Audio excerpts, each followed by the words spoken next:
Montana Territory, 1885. The first snow of winter fell heavily on Christmas Eve, blanketing the rugged landscape in pristine white. Ethan Garrett stood alone by his father's grave, his breath forming clouds in the bitter cold. 3 years had passed since Thomas Garrett had succumbed to pneumonia after the devastating winter of '82, yet the weight of his absence felt no lighter. "Merry Christmas, Pa," Ethan whispered, placing a small bundle of pine branches adorned with red berries at the foot of the wooden cross. "The creek's running again. You were right about digging that new irrigation channel." Wind whispered through the pines surrounding the small family plot nestled on a rise overlooking Bitter Creek Ranch. From here, Ethan could see the cabin his grandfather had built, the barn he'd rebuilt after the blizzard, and the rolling pastures where his horses now grazed. Land that had nearly slipped away after his father's death. Land he'd fought to save with the same determination he'd once brought to battlefield. Ethan adjusted his worn cavalry hat against the wind. At 29, his face bore the weathered look of a man who'd seen too much too soon.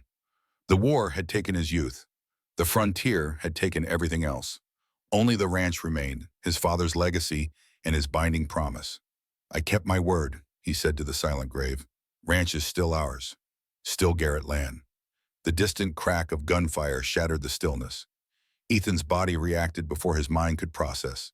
Dropping low, hand instinctively reaching for the Colt revolver at his hip. A soldier's response, burned into him during 4 brutal years of war. 3 shots in quick succession, followed by a scream that carried clearly across the snow-covered valley. "Help! Somebody help us!" The voice was female, high with panic, coming from the direction of the North Road. Ethan didn't hesitate. He raced to his horse tethered nearby, ignoring the familiar pain that shot through his left leg as he mounted. The old Gettysburg injury never failed to announce itself in cold weather, a permanent souvenir from the Pennsylvania battlefield where he'd nearly lost his life. He urged his horse forward, the animal responding instantly to his commands.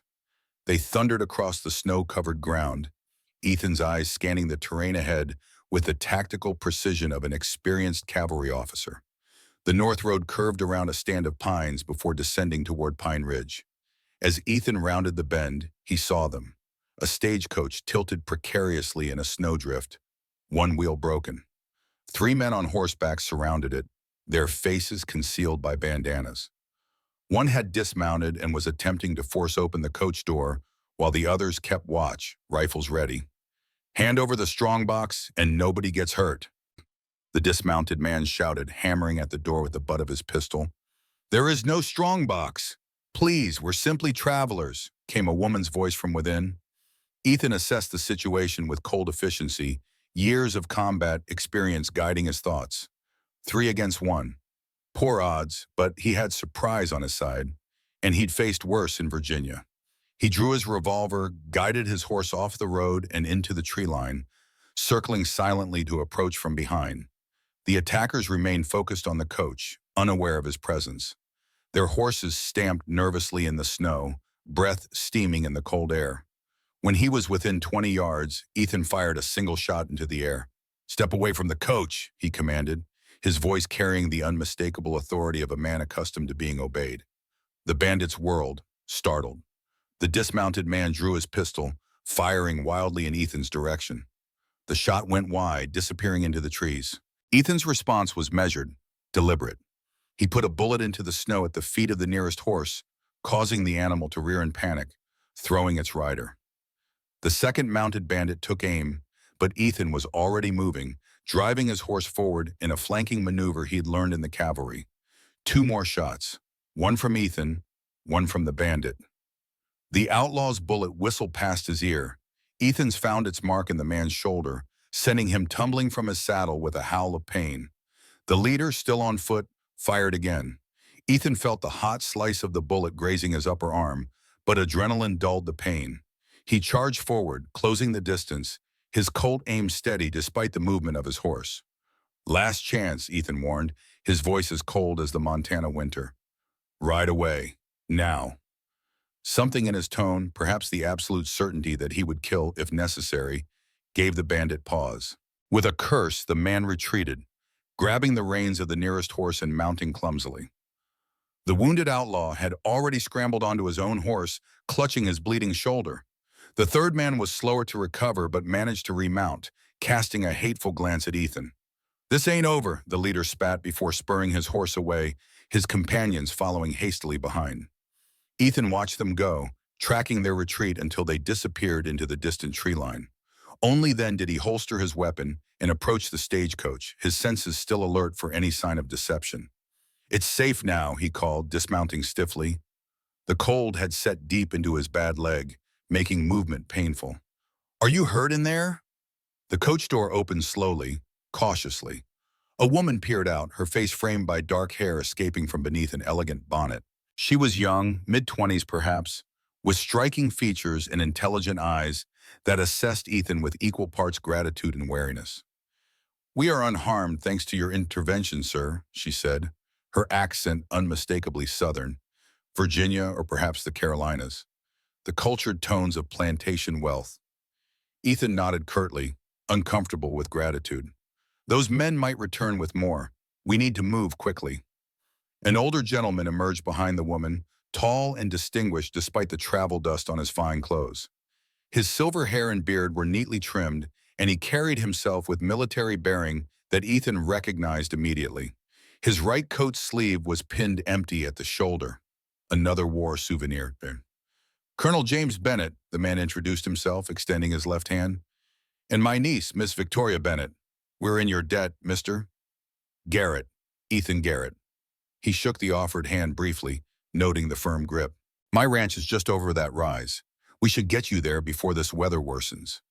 He gestured to the darkening sky where heavy clouds promised more snow. "Our driver abandoned us when those miscreants appeared," Victoria explained, her voice tight with controlled anger.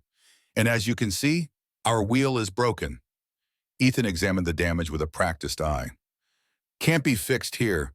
We'll need to collect your belongings and leave the coach."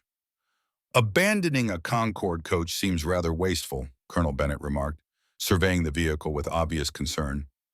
"Better than freezing to death beside it," Ethan replied flatly. "Snow's coming. Big storm. I can send men to retrieve it tomorrow, weather permitting." Victoria's gloved hand touched her uncle's arm.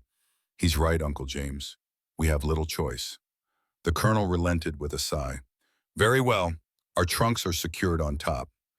Working efficiently, Ethan helped them salvage what they could from the coach. 2 leather trunks, a carpet bag, and a wooden case that the colonel insisted on carrying himself. They secured the luggage to Ethan's horse, and after some awkward arrangement, Victoria found herself seated behind Ethan while the colonel walked alongside, refusing assistance despite his age and disability. "Your ranch?" Victoria asked as they began their journey through the deepening snow, her voice close to Ethan's ear. "Does it have a name?" "Bitter Creek," he answered, his attention on the trail ahead. "Rather forlorn name, isn't it?" Despite himself, a corner of Ethan's mouth twitched. "Named for the taste, not the sentiment. Water runs through limestone. Makes it bitter." "Ah." She fell silent for a moment. "We're traveling to Pine Ridge. Is it far?" 12 miles south, too far in this weather." "Then we truly are imposing upon you." Ethan didn't respond. Hospitality was expected on the frontier, where refusing shelter could mean death. It didn't mean he had to like it. They crested the rise, and Bitter Creek Ranch spread before them, a 2-story cabin with smoke curling from the stone chimney, a large barn, several outbuildings, and fenced pastures where horses moved like shadows in the fading light. Not the largest spread in the territory, but substantial enough to mark Ethan as a man of some means. As they approached the cabin, the front door opened, spilling golden lamplight onto the snow.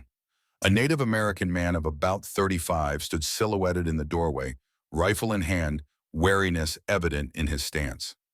"Riders coming, Eli," Ethan called out. "Friendlies. Got some unexpected Christmas guests." The man, Eli, lowered his rifle and stepped outside, quickly assessing the situation. "Stagecoach trouble?" "Bandits," Ethan replied. "The Keller gang looked like. Coach is disabled about 3 miles north." Eli nodded, moving to help Victoria dismount while Ethan swung his stiff leg over and slid from the saddle, concealing a wince as his feet hit the ground. "This is Elijah Stone," Ethan introduced. "Foreman, best tracker in the territory." Half Blackfoot, half Irish, Eli added with a slight smile, touching his hat to Victoria. Twice as stubborn as either. Welcome to Bitter Creek, Miss Bennett. Victoria acknowledged him with a gracious nod, her southern manners evidently extending to all men, regardless of heritage. Unusual for Eastern visitors. Thank you, Mr. Stone. Colonel Bennett arrived, breathing heavily from the exertion of the walk. His face was pale beneath his silver beard, though he stood straight, refusing to show weakness. Get a fire going in the guest rooms, Ethan instructed Eli, and bring up some hot coffee. He turned to the Bennetts. Come inside. Storm's almost on us. The interior of the cabin was surprisingly refined for a frontier home. The main room featured solid furniture, well-crafted and polished, wood floors covered with woven rugs, and walls adorned with a few simple paintings of Montana landscapes. A large stone fireplace dominated one wall, currently filled with a roaring fire that warmed the space. Bookshelves lined another wall, filled with leather-bound volumes that suggested a mind hungry for more than cattle prices. Victoria removed her bonnet, revealing the full glory of her dark hair, arranged in an elegant coiffure. In the warm light of the cabin, Ethan could see her features more clearly. The intelligence in her brown eyes, the determined set of her mouth, the graceful line of her neck rising from fur-trimmed traveling clothes that, while dusty from the journey, were clearly expensive. You have a lovely home, Mr. Garrett, she observed, looking around with genuine appreciation. My father built most of it, Ethan replied, hanging his coat and hat on a peg by the door. I added the east wing after the war. Colonel Bennett had moved to warm himself by the fire, his expression thoughtful as he studied the room. You mentioned bandits. Is that common in these parts? More common lately, Ethan admitted. The Keller brothers and their gang have been operating between here and Helena for months. Sheriff's been tracking them, but they know the mountains too well. He crossed to a cabinet, removed 3 glasses and a bottle of whiskey. This will warm you better than coffee for now. Then I'll show you to your rooms. Victoria accepted a glass with a nod of thanks. We're fortunate you heard our predicament, Mr. Garrett. I was visiting my father's grave, Ethan said simply, pouring a measure for the colonel. It carries sound. On Christmas Eve, Victoria noted softly. I'm sorry for your loss. Ethan offered no response to her sympathy, instead raising his glass in a silent toast before drinking. The whiskey burned pleasantly, warming him from within. Colonel Bennett sipped his drink, studying Ethan over the rim of his glass. You handled those outlaws with considerable skill, sir. Military training, I presume? A muscle tightened in Ethan's jaw. Union Cavalry, 8th Illinois. The words hung in the air between them. The colonel's expression remained carefully neutral, but something flickered in his eyes, recognition perhaps, or wariness. I see, was all he said, finishing his whiskey in a single swallow. Victoria glanced between the two men, clearly sensing the sudden tension. I believe we've imposed on Mr. Garrett's hospitality enough for one evening, Uncle. Perhaps we should retire early. Eli returned then, saving Ethan from having to respond. Rooms are ready. I've stoked the fires and brought up some hot water for washing. Thank you, Victoria said warmly. Truly, Mr. Garrett, Mr. Stone, your kindness is overwhelming. Ethan showed them to the guest rooms in the east wing, the colonel in one, Victoria in another across the hall. The rooms were simply but comfortably furnished, each with a small fireplace now burning cheerfully. Breakfast at sunup, Ethan informed them. We rise early here. Of course, Victoria replied. Good night, Mr. Garrett, and thank you again for your heroism today. Ethan nodded stiffly and retreated, uncomfortable with her gratitude. Heroism had nothing to do with it. Out here, you help strangers because someday you might be the stranger needing help. Simple frontier mathematics. Later that night, after his guests had retired and Eli had gone to his quarters above the stable, Ethan sat alone by the fire in the main room, a glass of whiskey untouched beside him. Outside, the storm had arrived in full force, wind howling around the eaves and snow pelting the windows. He rubbed his aching leg absently, staring into the flames. A Confederate colonel under his roof. The irony wasn't lost on him. 5 years ago, he'd been doing his damnedest to kill men like James Bennett. Now he was offering the man shelter. The war had been over for 20 years, but some wounds never truly healed, especially in the South, where the scars ran deepest. From a drawer in his desk, Ethan withdrew a leather-bound journal and a pen. For several minutes, he wrote steadily, his handwriting neat and precise, a habit formed during his years as a company commander, when clarity in written orders could mean the difference between life and death. When he finished, he set the pen aside and flipped backward through the pages.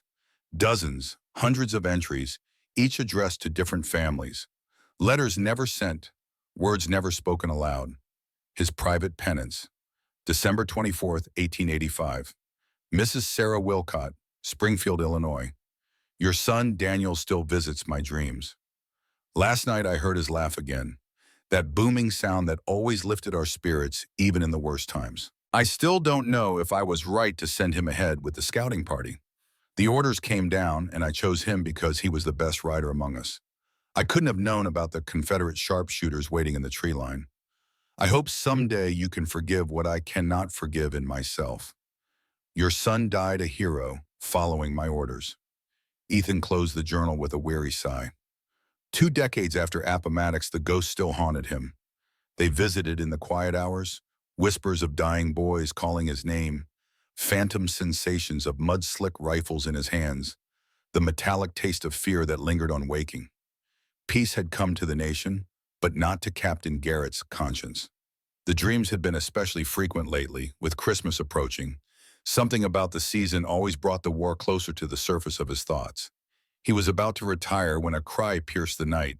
His own voice, he realized with a surge of shame.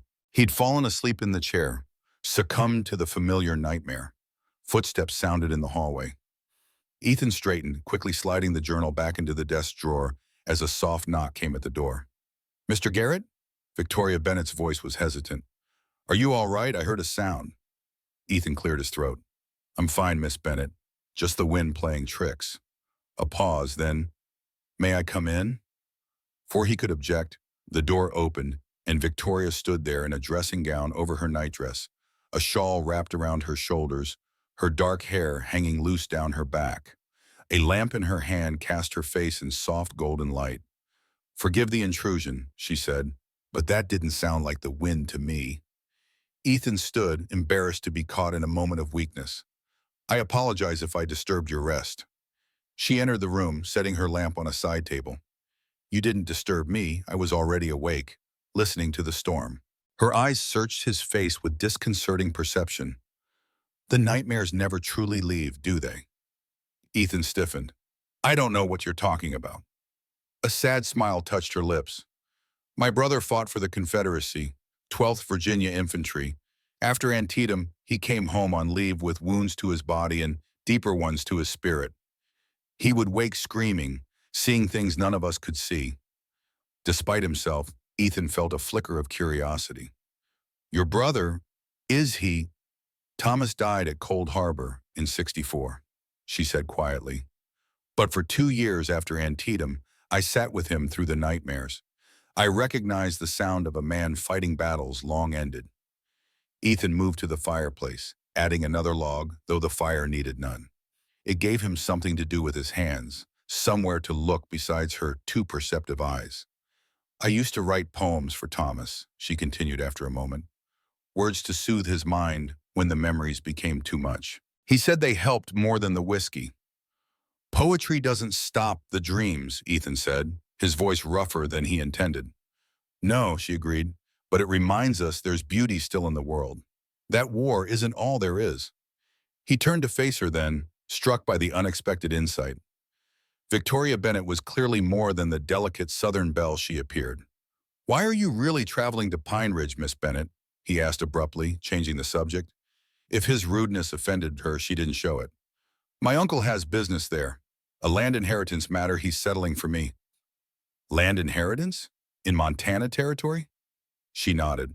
"A distant relative passed recently. I've never been west before, so I accompanied Uncle James rather than sending him alone." She paused, studying him. "You don't trust us." It wasn't a question, and Ethan didn't treat it as one. "I don't know you." "Fair enough." Her gaze held his steadily. "But you should know we mean no harm to you or to your home, Mr. Garrett. We're simply passing through, brought to your door by circumstance and your own good heart." "Not so good," he murmured, almost to himself. Victoria stepped closer, close enough that he could smell the faint lavender scent that clung to her hair. A bad man wouldn't have ridden alone toward gunfire to help strangers. A bad man wouldn't open his home to travelers on Christmas Eve. Don't mistake necessity for virtue, Miss Bennet. Out here, we help each other because the land kills the selfish first. She smiled then, a genuine smile that transformed her face and reached her eyes. That sounds remarkably like virtue to me, Mr. Garrett, however pragmatically disguised. Before he could formulate a response, she had collected her lamp and moved toward the door. I'll leave you to your rest, but if the dreams return, she hesitated, then continued softly. Sometimes it helps to remember you survived for a reason, that continuing to live well might be the best tribute to those who couldn't. With that, she was gone, leaving Ethan staring at the closed door, her words echoing in his mind. He returned to his chair by the fire, suddenly aware of how empty the room felt without her presence.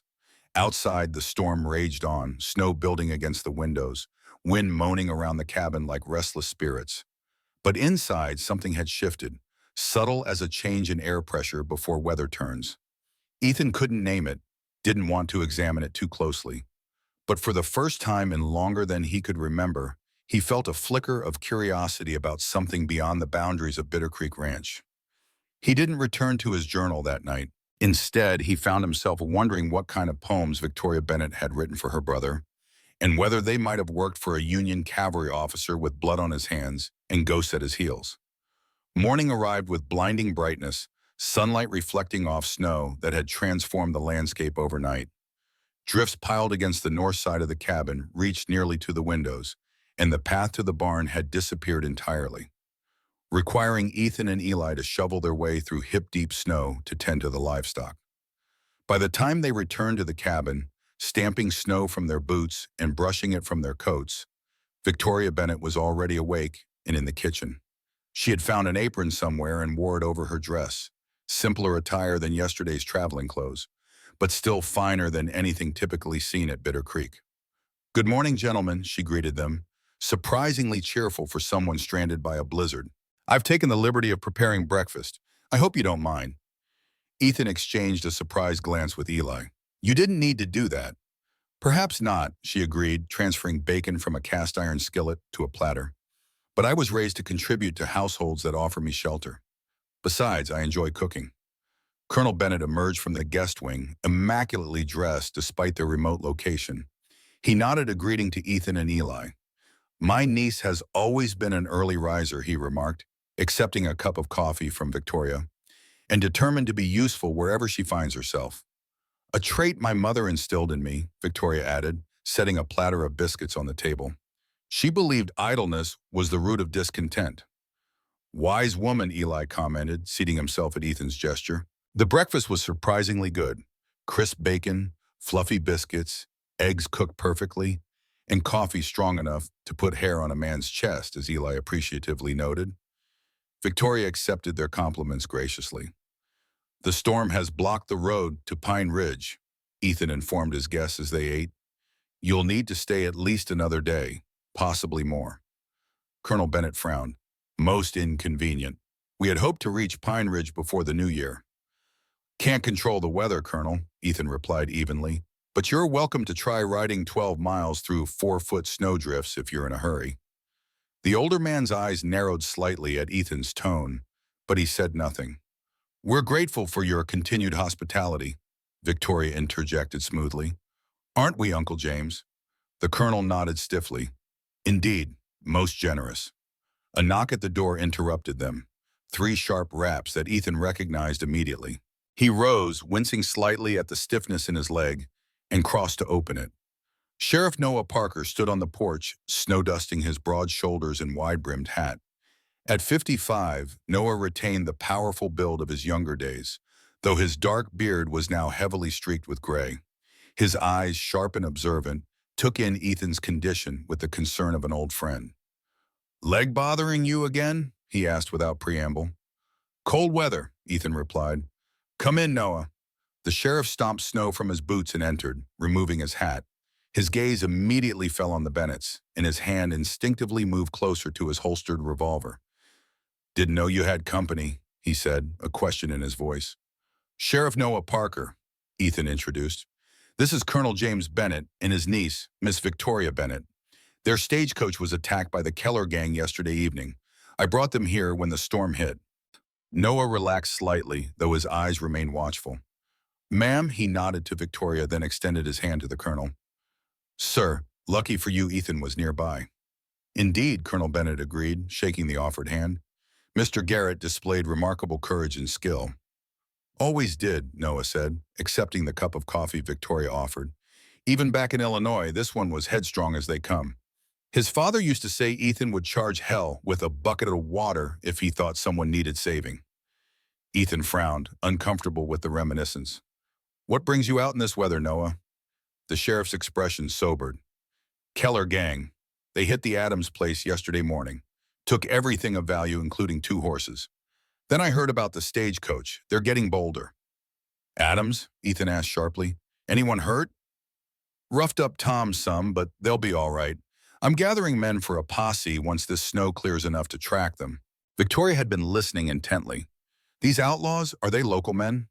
The Keller brothers came west after the war, Noah explained. Worked as hired guns for the railroad for a while, then struck out on their own when that dried up. Been causing trouble from Montana to Wyoming ever since. After the war, Colonel Bennett repeated thoughtfully. Confederate soldiers? Noah glanced at him. Union, actually. Illinois boys, like Ethan here, though from a different regiment. Why do you ask? An interesting expression flashed across the colonel's face, something like suspicion mixed with calculation. Merely curious about the character of men who would attack a stagecoach carrying a lady. Character's got nothing to do with what side a man fought on, Ethan said, an edge in his voice. I've known heroes and cowards wearing both blue and gray. The colonel's one hand clenched slightly at his side. Indeed, though some might say the cause itself reflects on the character of those who fought for it. The temperature in the room seemed to drop several degrees. Eli shifted uncomfortably in his chair. Victoria's eyes darted between her uncle and Ethan, clearly concerned about the direction of the conversation. Some might say a lot of things 20 years after the fact, Ethan replied coldly. Doesn't make them right. Noah cleared his throat loudly. If you're heading to Pine Ridge, Colonel, you should know there's been some trouble there lately. Not just the Keller gang, land disputes, claim jumping, territories growing faster than the law can keep up. The interruption succeeded in redirecting the conversation. Victoria shot Noah a grateful look.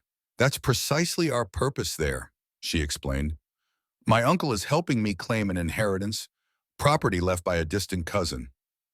Nathaniel Hargrove? Noah asked, surprising them. Victoria nodded. Yes. Did you know him? Everyone knew Nate, Noah said, a note of sadness entering his voice. Good man, died too young. His property's been sitting empty since October.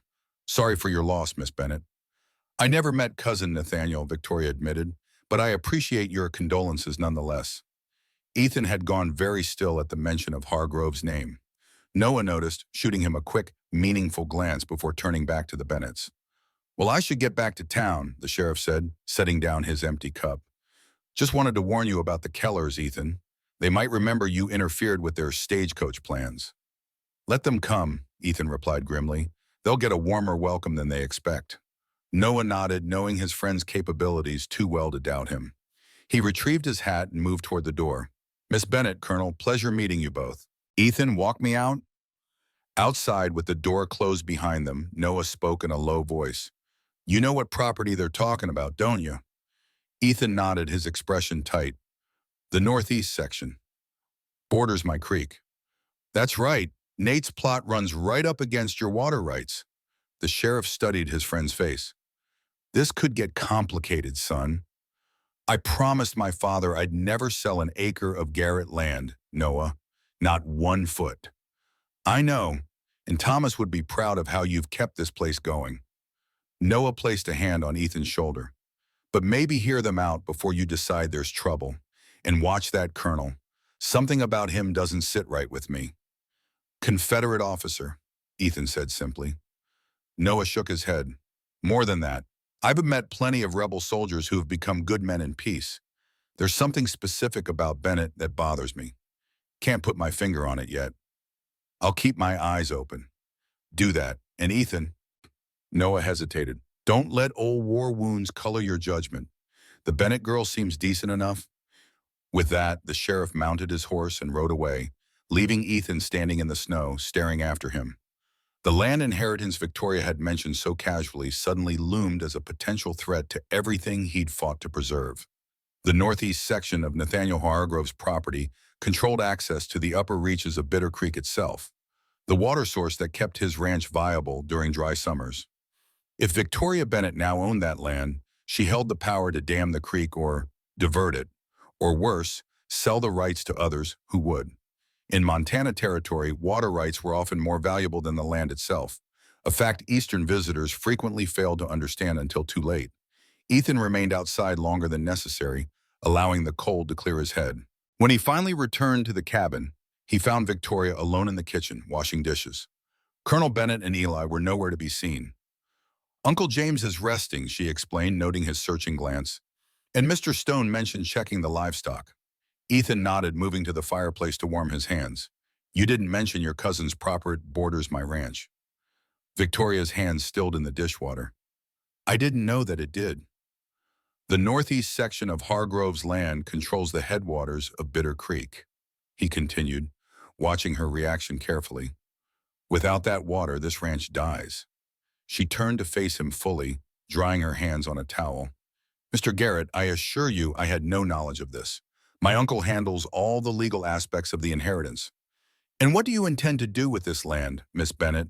Sell it to the highest bidder? Perhaps the railroad?" A flash of hurt crossed her face, quickly replaced by indignation. "I have no intentions at all, as I've never even seen the property.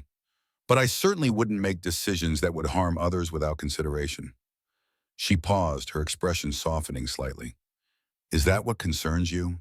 That I might threaten your water supply?" Ethan didn't answer directly. "I promised my father I would keep this ranch intact. Every acre, every creek, every tree.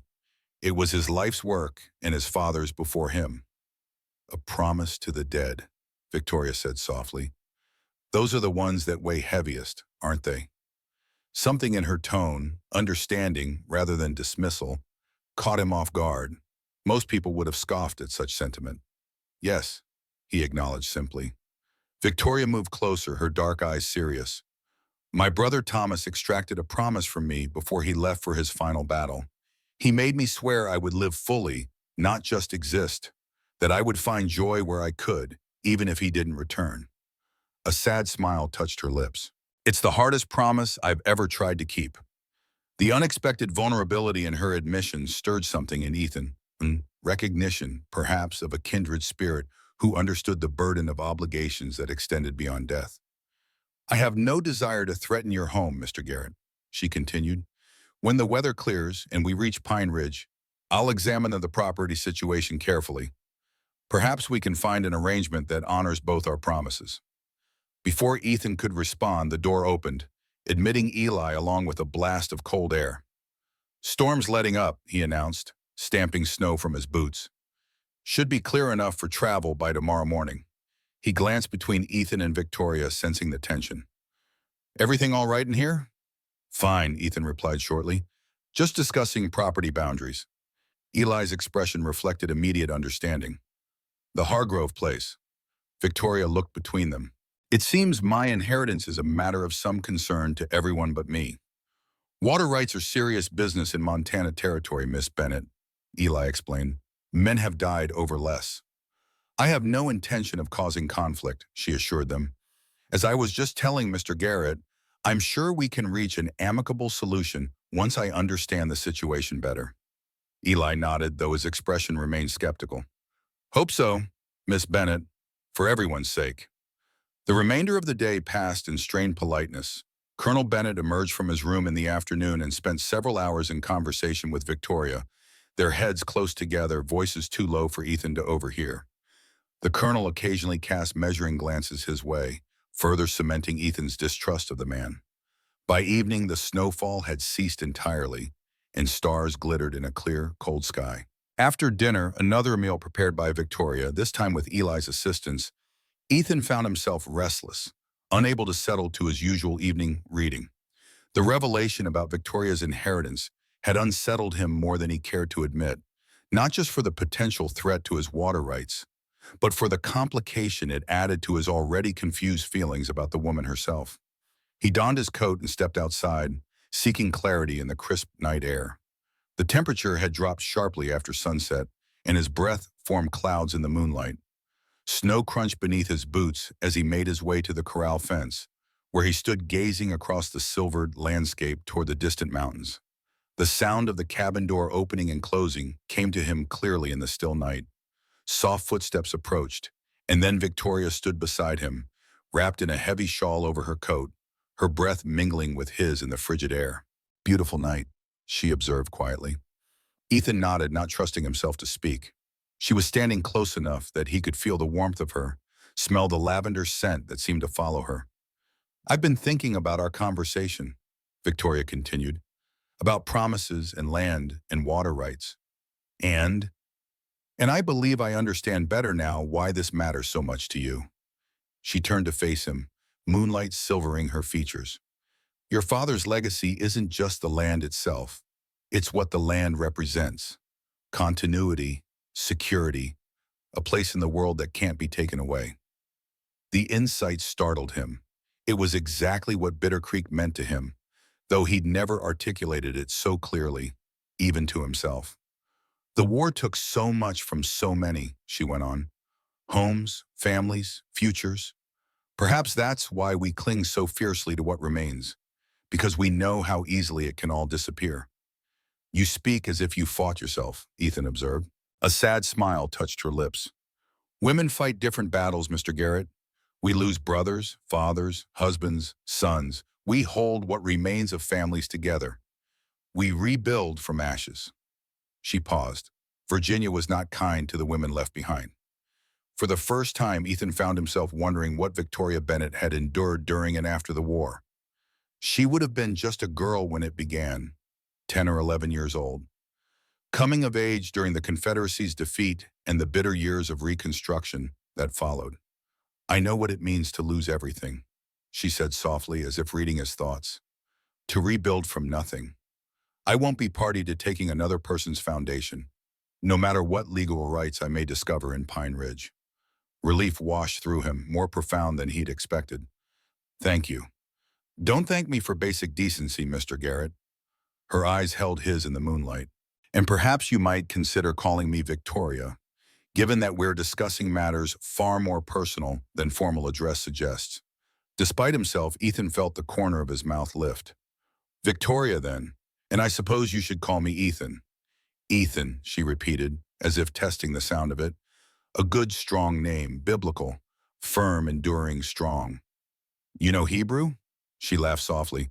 "Hardly, but I've always been fascinated by the meanings behind names. Mine means victory, rather ironic for a daughter of the defeated South." "Or prophetic," he suggested, "for the battles yet to come." Victoria's eyes widened slightly, surprised by the poetic turn of thought from the stoic rancher. "Perhaps so." They fell silent, standing side by side in the moonlight, gazing out at the snow-covered landscape. For the first time since her arrival, Ethan felt a measure of peace in her presence, a sense that perhaps Victoria Bennett was not a threat to his home, but something else entirely. What that might be, he wasn't yet ready to examine too closely. The moment ended when the cabin door opened again, spilling lamplight onto the snow. Colonel Bennett stood silhouetted in the doorway. "Victoria? It's getting quite cold out there." "I'll be in shortly, Uncle James," she called back. The colonel hesitated, clearly reluctant to leave his niece alone with Ethan in the darkness. Finally, he retreated inside, though Ethan had no doubt he remained near the window, watching. "Your uncle doesn't approve of our conversation," Ethan observed. Victoria sighed. "Uncle James is protective. Since my father's death, he's appointed himself guardian of my welfare, though I'm well past the age of requiring one." He was a Confederate officer. It wasn't a question, but Victoria answered anyway. "Yes, 12th Virginia Infantry, like my brother. He lost his arm at Chancellorsville." She studied Ethan's face. "Does that trouble you still? After 20 years? Ethan considered the question seriously. "Not in the way you mean. I don't hate Southern men for fighting under their flag. but I've seen how some cling to lost causes and old hatreds, how they refuse to accept that the world has changed. And you believe my uncle is such a man? I don't know him well enough to say, Ethan replied honestly, but there's something in the way he looks at me, not just as a northerner, but as something specific, something personal. Victoria frowned. I can't imagine why. You've never met before, have you? Not to my knowledge, Charles. She nodded slowly. I'll speak with him.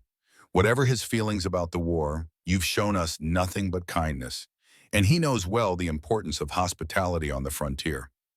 Don't trouble yourself, Ethan said. We'll part ways tomorrow, and that will be the end of it.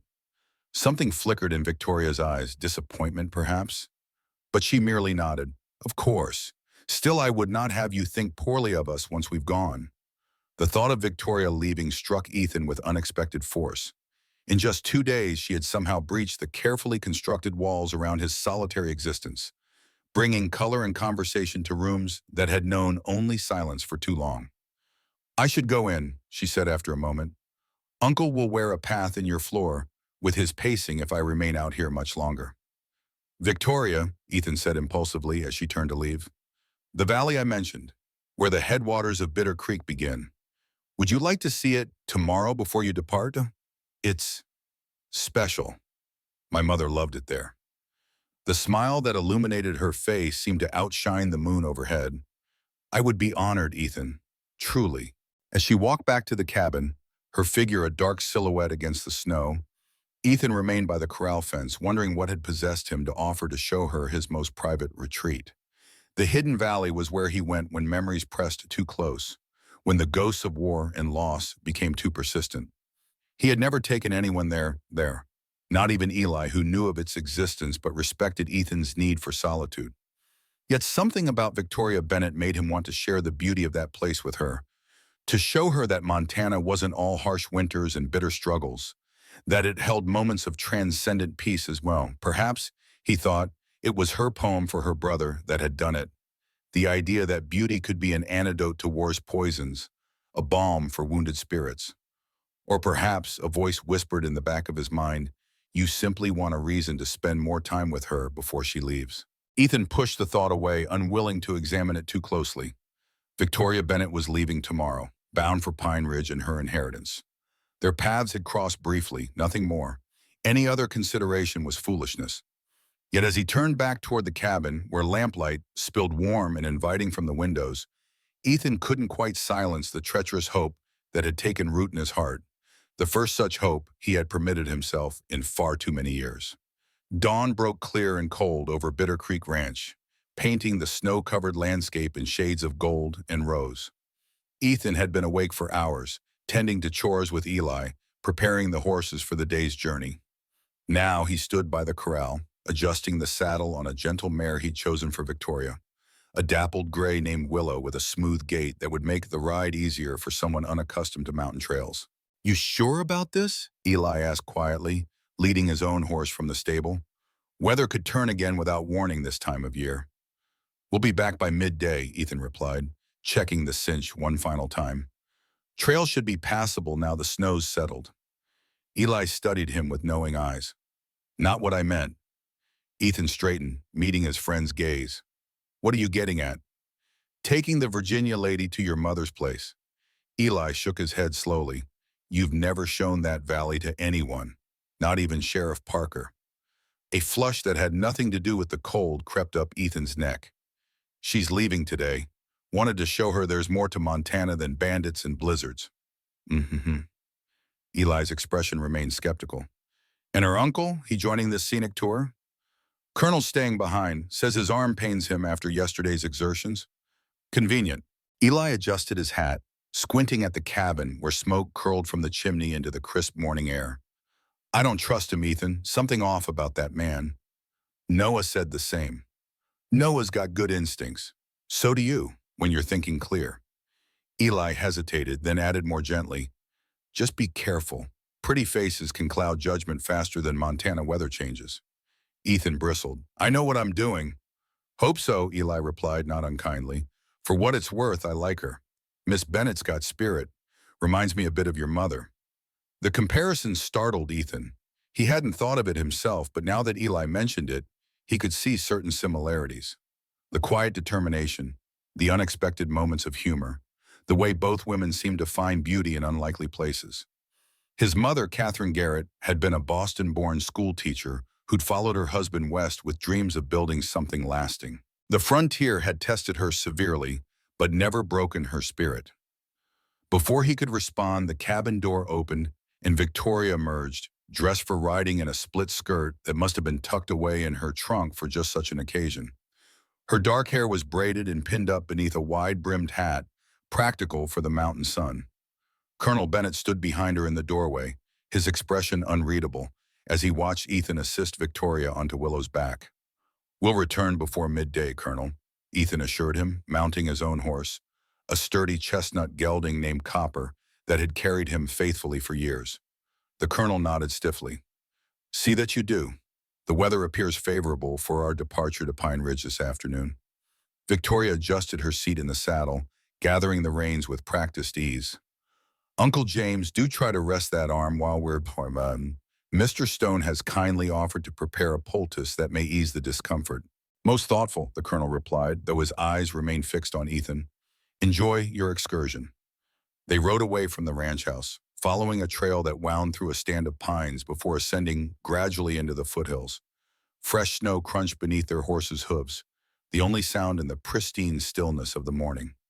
"Your uncle doesn't approve," Ethan observed once they were beyond earshot of the cabin. Victoria smiled wryly. "Uncle James disapproves of most things on principle.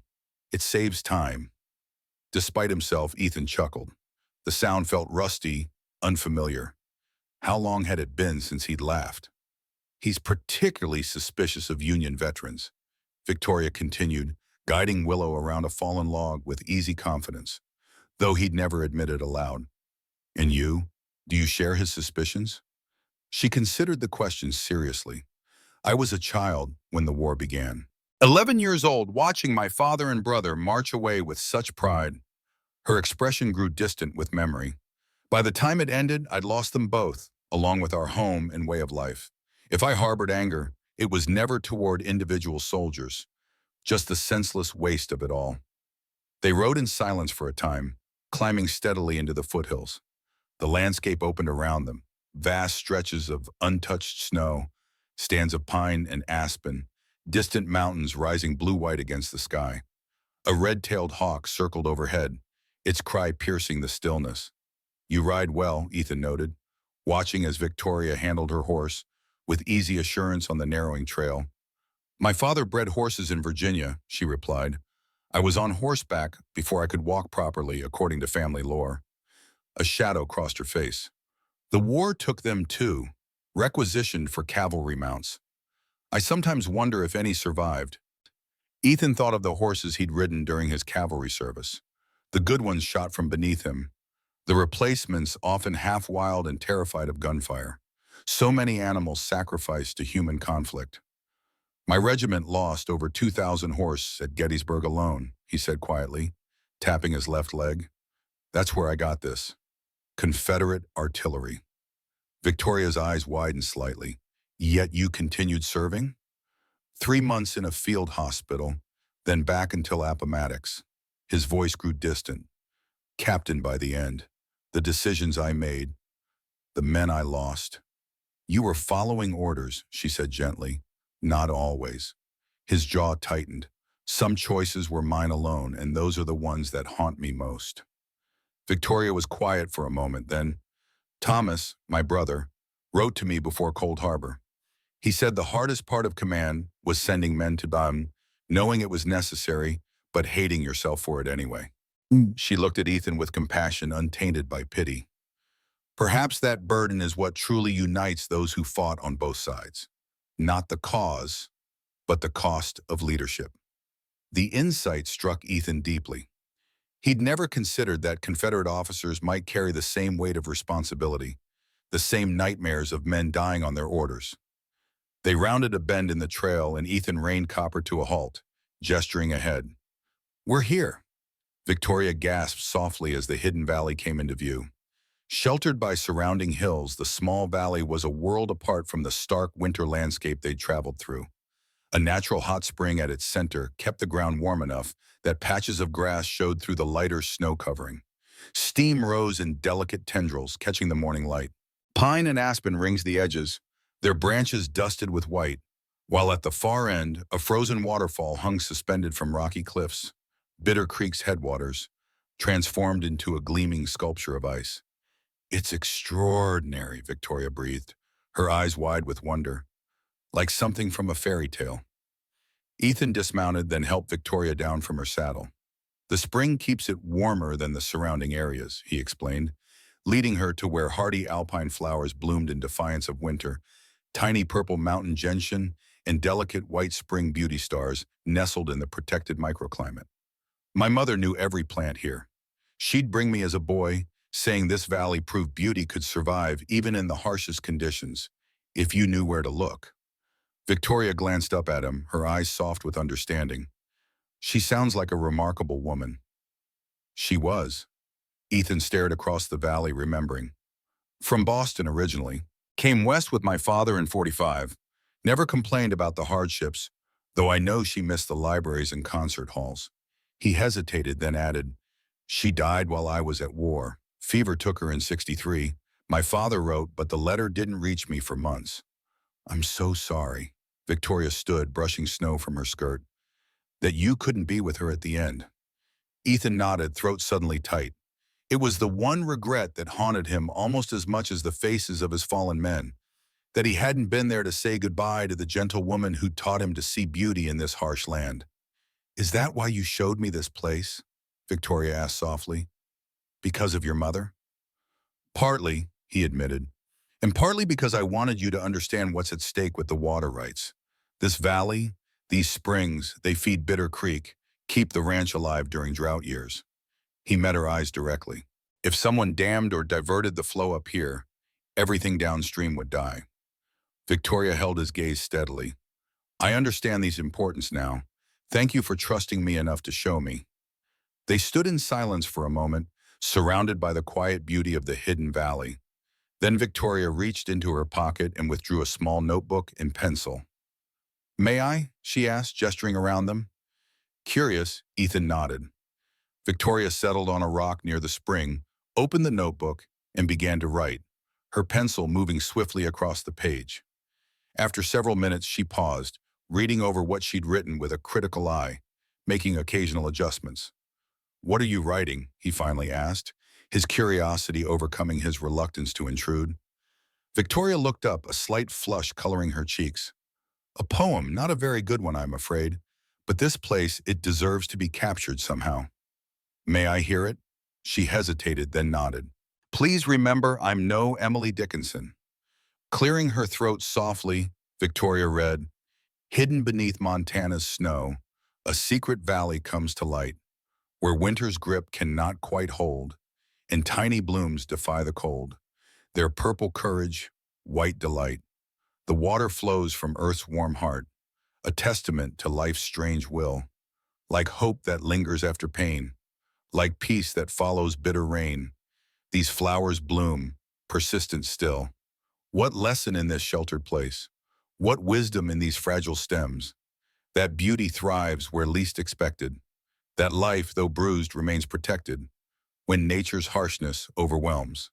So may we learn from gentian blue, from spring beauty's delicate face, that after war and loss and strife, there comes renewal, second life, in unexpected time and place." As her voice faded, Ethan remained motionless, struck by how perfectly her words had captured not just the valley's beauty, but its deeper meaning, the sanctuary his mother had discovered and that he still sought. "Just a rough draft," Victoria murmured, misinterpreting his silence and closing her notebook. "No," Ethan caught her hand. "It's perfect. You've seen what few ever notice." The genuine admiration in his tone brought a blush to her cheeks. "Poetry helps me make sense of things. Always has since I was a girl." She tucked the notebook back into her pocket.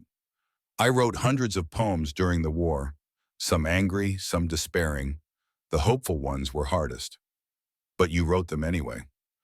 Hope is an act of courage sometimes, isn't it?" She smiled faintly. "Especially when everything around you suggests it's foolish." Something shifted between them in that moment, a recognition of shared understanding that transcended their different backgrounds, different loyalties, different experiences of the same devastating conflict. They had both survived, both carried scars, both sought meaning in what remained. A sudden gust of wind swirled snow around them, and Ethan glanced at the sky. Clouds were building on the western horizon, not immediately threatening, but a reminder that Montana's weather granted no guarantees. "We should head back," he said reluctantly. "Your uncle will be anxious, and that weather looks unsettled." Victoria nodded, though she cast one last, lingering look around the valley before allowing Ethan to help her back onto Willow. As they rode away, following their own tracks back down the trail, she asked, "Does this place have a name? Your hidden valley?" Ethan considered. "My mother called it Sanctuary. Said it was where her soul could breathe when the frontier pressed too close." "Sanctuary," Victoria repeated softly. "Perfect." They rode in companionable silence for a time, each lost in private thoughts. This trail wound downward through stands of pine, occasionally opening to reveal spectacular views of the mountains and the sprawling ranch lands below. Despite the approaching clouds, the morning remained clear and bright, the snow-covered landscape glittering in the sunlight. "When we reach Pine Ridge," Victoria said suddenly, breaking the silence, "I'll speak with the county clerk about the water rights issue. There must be a way to ensure your access remains protected, regardless of who owns the Hargrove property." "That's generous of you," Ethan replied, touched by her consideration. "Not generous, just." She glanced at him. "I told you I understand what it means to lose everything. I wouldn't inflict that experience on another, especially someone who's shown me nothing but kindness." Before Ethan could respond, a gunshot cracked through the crisp mountain air, the bullet slamming into the tree trunk inches from his head. Bark exploded outwards, stinging his cheek. Victoria's horse reared in terror, her scream piercing the sudden chaos as she clung desperately to the saddle. "Ambush!" Ethan shouted, muscle memory from the war taking over. In one fluid motion, he spurred Copper alongside the panicking Willow, one arm reaching to steady Victoria while the other drew his revolver. Another shot whistled past, close enough that he felt the air displacement against his ear. "Get down," he commanded, practically dragging Victoria from the saddle. The moment her feet touched ground, he pushed her behind a massive boulder, shielding her body with his own. "Stay here. If I don't make it—" "Don't say that," she hissed, her eyes wide but resolute. "Listen to me," he insisted, voice low and urgent. "If I don't make it, there's a false panel in the cabin study. My journal's there. Make sure the families get their letters." The forest had gone deadly silent, the eerie, unnatural quiet that only comes when predators are present. Even the wind seemed to hold its breath. Ethan pressed his back against the cold stone, listening intently as he checked his revolver's chambers. "Garrett," a voice called from the trees, the sound bouncing eerily off the surrounding cliffs, making it impossible to pinpoint. "Been tracking you for days. Not so mighty now, are you, Captain?" Ethan's blood ran cold. Not just bandits, then. The use of his rank confirmed his worst fear. This was personal.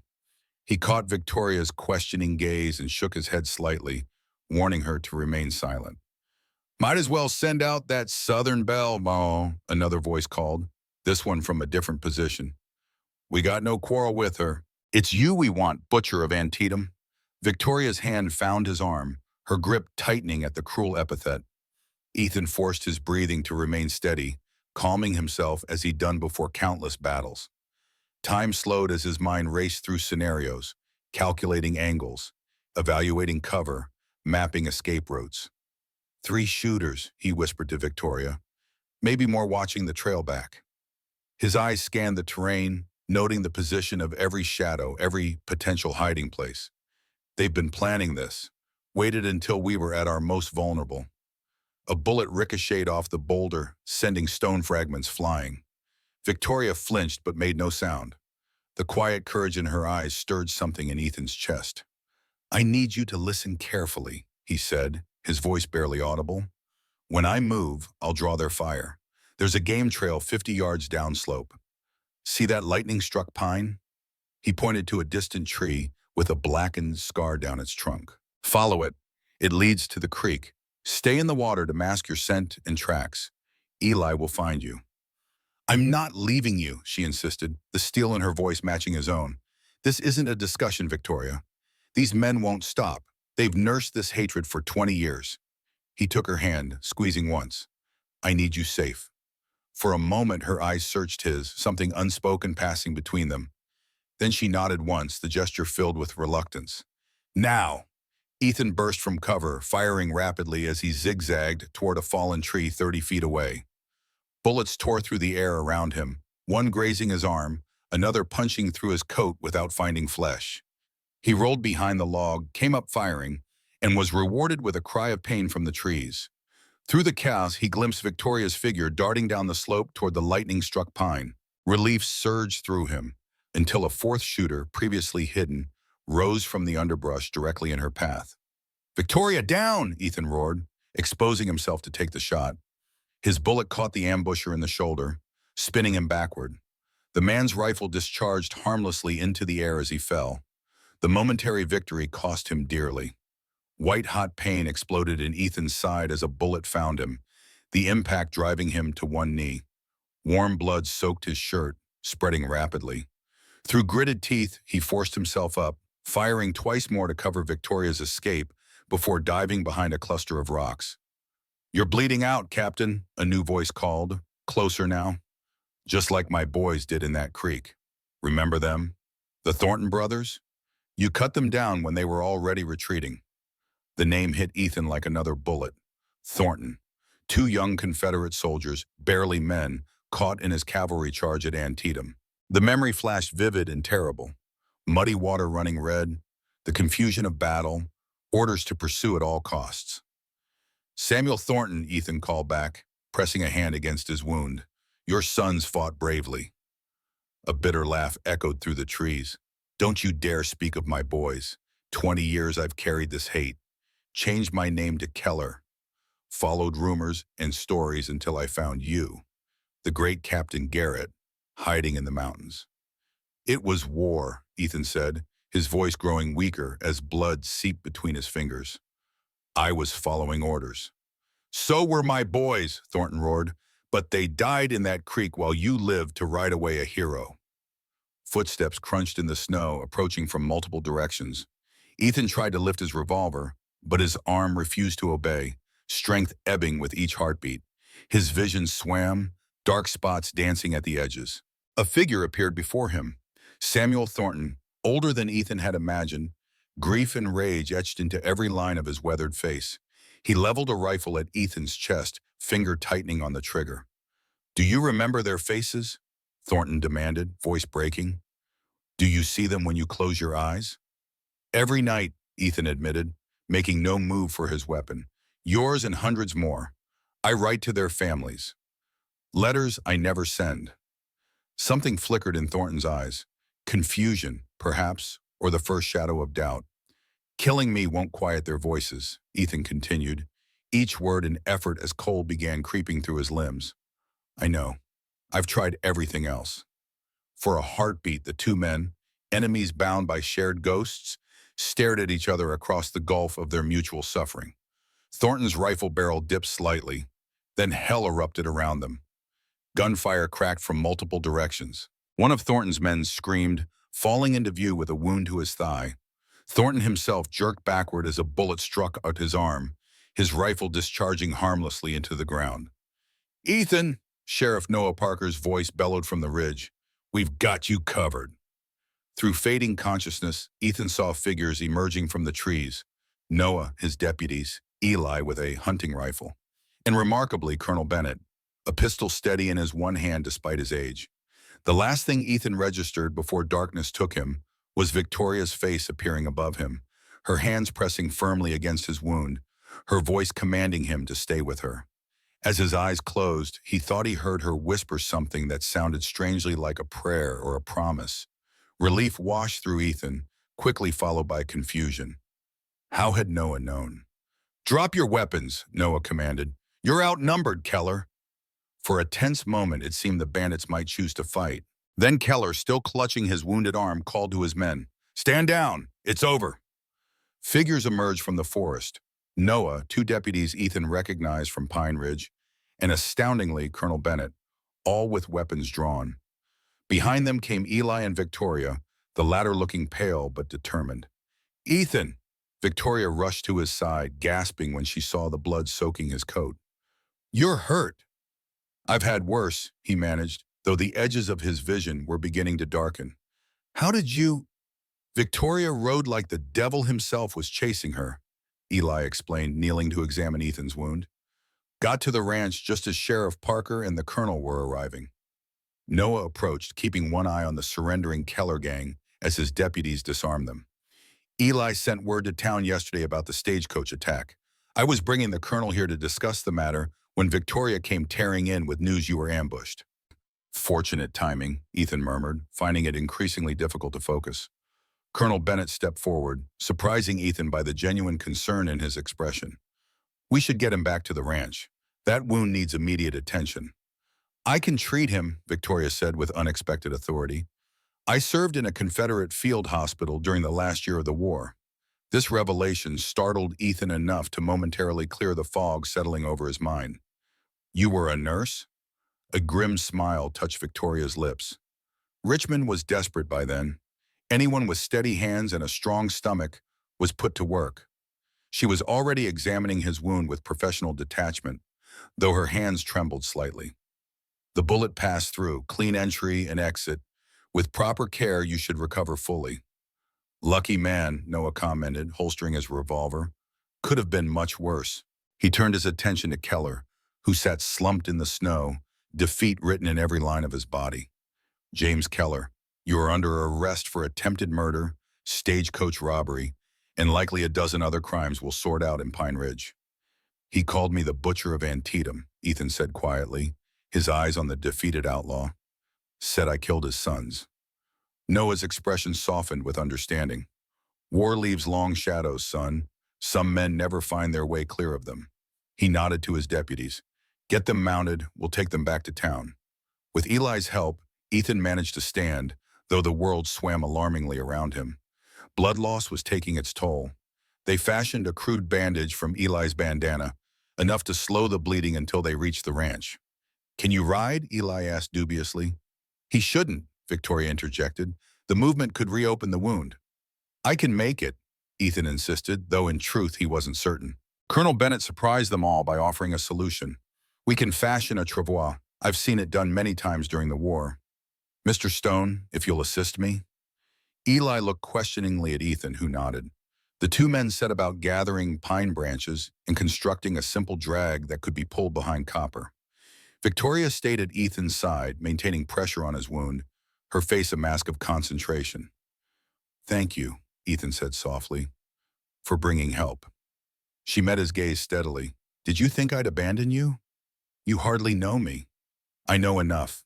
Her voice was firm. "I know you're a man of honor who risked his life to save mine, twice now." She glanced toward the colonel, who was working surprisingly well with Eli despite his one-arm condition. "And it seems my uncle has reassessed his opinion of you as well." "Why?" Ethan asked, genuinely puzzled by the colonel's change in demeanor. Victoria shook her head. "I'm not certain. Something changed during the ride here." He and Sheriff Parker were deep in conversation. Before Ethan could question further, the travois was ready. With careful movements, they helped him onto the pine branch litter, securing him as comfortably as possible with blankets from their saddlebags. "I'll stay with him," Victoria insisted, taking Copper's reins to lead the horse gently down the trail. Eli and Colonel Bennett flanked them on their own mounts, while Noah and his deputies took the Keller gang in the opposite direction, toward Pine Ridge. The journey back to Bitter Creek Ranch passed in a blur of pain and cold for Ethan. He drifted in and out of consciousness, anchored by Victoria's voice as she spoke encouragingly to him, maintaining a steady stream of conversation to keep him alert. She recited poetry, some familiar, some her own, and told stories of Virginia before the war. Anything to keep his mind engaged, to prevent him from slipping too deeply into shock. By the time they reached the ranch, Ethan was barely conscious. Hands lifted him from the travois, carried him into the cabin, settled him on his bed. Someone cut away his bloodied shirt, cleaned the wound with something that stung fiercely, applied bandages.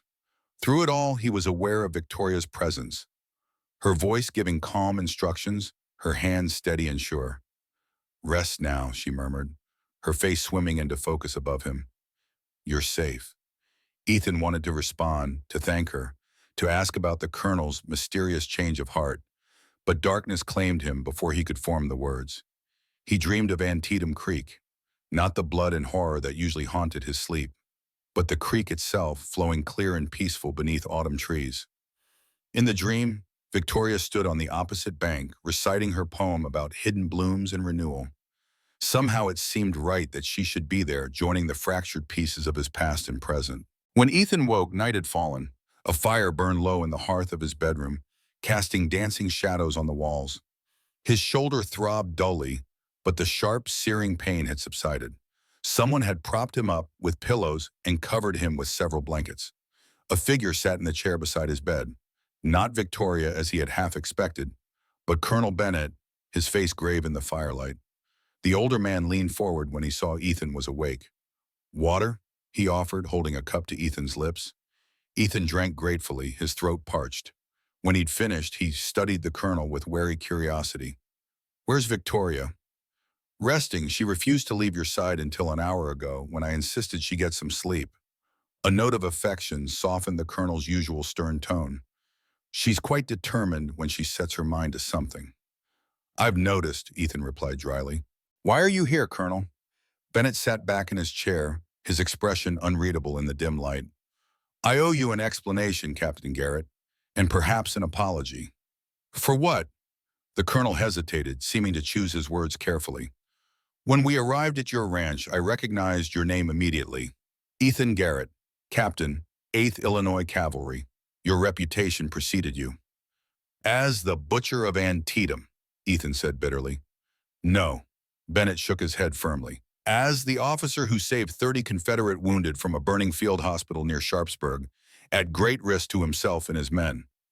Surprise rendered Ethan momentarily speechless. Of all the actions from his war years, that was not one he'd expected the colonel to know about.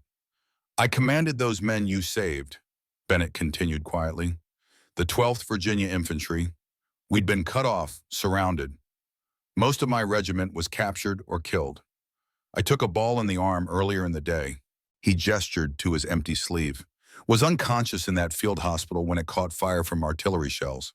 Would have died there if not for a Union cavalry officer who led his men into the flames to carry out the wounded, Confederates and Union alike. Memory stirred, smoke and screams, the crackle of flames devouring a farmhouse commandeered as a field hospital. Ethan had been scouting with a small detachment when they spotted the fire.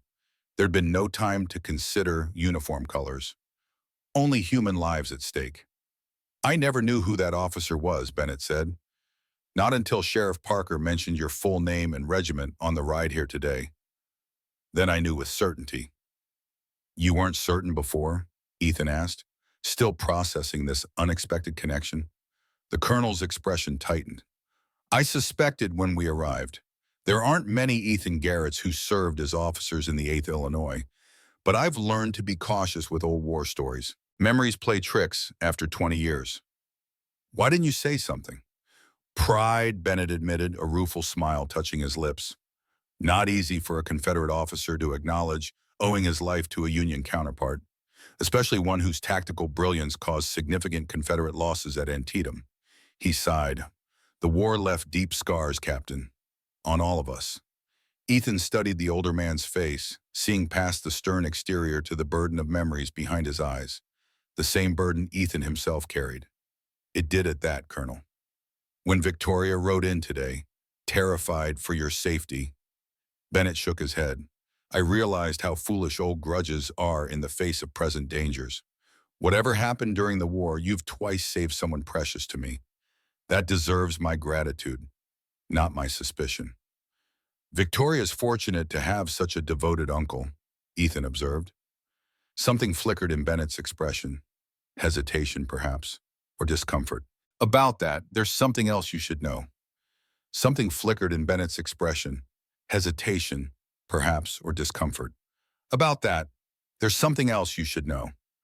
A weight settled in Ethan's chest, some instinct warning him that whatever came next would change things irrevocably. I'm not Victoria's uncle, Bennett confessed, his voice low.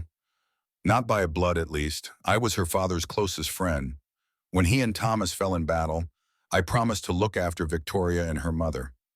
After Eleanor, her mother, passed during Reconstruction, that promise became my life's purpose. Ethan absorbed this revelation silently, waiting for Bennett to continue. Victoria knows, of course, the colonel added.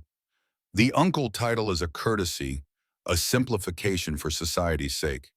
A single woman traveling with an unrelated man invites speculation. Why tell me this? Ethan asked. Bennett's gaze was steady, evaluating. Because I've seen how she looks at you, and how you look at her when you think no one notices. The older man shifted in his chair, leaning forward. Victoria has had suitors before, wealthy men from respectable Southern families. She's rejected them all, said none understood what truly mattered to her. The implication hung in the air between them. Ethan felt a curious mixture of hope and alarm rising in his chest, but kept his expression neutral. Colonel, with all due respect, I've known Miss Bennett for 3 days. Sometimes 3 days tells you more than 3 years. Bennett stood, moving to stoke the fire. I've watched Victoria survive war, loss, and poverty with her spirit intact. She deserves happiness, Captain Garrett. More than most. He turned back to face Ethan. I've also watched you risk your life for hers twice now, without hesitation. That speaks to your character more eloquently than any words could. Before Ethan could formulate a response, the bedroom door opened softly. Victoria stood in the doorway, her dark hair loose around her shoulders, a shawl wrapped over her simple dress. Seeing Ethan awake, her face brightened with relief. You're conscious, she said, moving quickly to his bedside. How's the pain? Manageable, Ethan replied, suddenly acutely aware of her proximity and Bennett watching them both. The colonel cleared his throat. I'll leave you to check his bandages, my dear. I believe Mr. Stone has prepared some dinner if you're hungry later. With a meaningful glance at Ethan, Bennett withdrew, closing the door softly behind him. Victoria busied herself examining Ethan's wound, her touch gentle but clinical as she checked the bandages for fresh bleeding. The bullet passed clean through, which is fortunate. No signs of infection yet, though we'll need to watch carefully. Where did you learn field medicine? Ethan asked, focusing on this safer topic rather than the confusing implications of Bennett's revelations. A shadow passed over Victoria's face. Chimborazo Hospital in Richmond, 1864 to 65.